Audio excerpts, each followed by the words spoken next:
trăiască la fel. Mi-e teamă să-ți spun ce trăiește în mine, că poate după asta n-o să mai existe noi.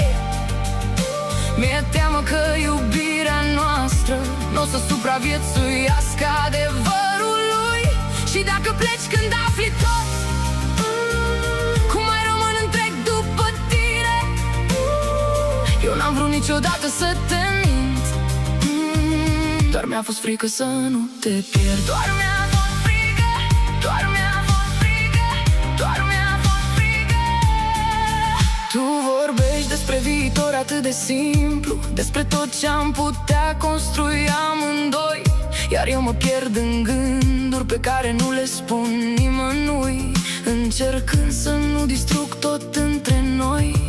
Încerc să par puternic când sunt lângă tine, dar în mine încă există haos și teamă. Poate meritai pe cineva mai simplu, pe cineva fără atâtea umbre în privire. Dacă mă iei în brațe pentru câteva secunde, uite tot, uite frică, uite tot ce mă apasă. Uit că există un adevăr care ar putea schimba tot între noi. Și poate adevărul doare, dar mai rău doare să mă ascund. Mai rău doare să te iubesc fără să mă vezi complet. Dacă ales să pleci, n-o să te condamn, pentru că și eu m-am temut de mine însumi mult timp. Dar dacă rămâi, promit că n-o să mă mai ascund. Promit că n-o să mai las frica să vorbească în locul meu. Mi-e teamă să spun ce ascund în suflet, dar și mai teamă-mi să trăiesc mințind.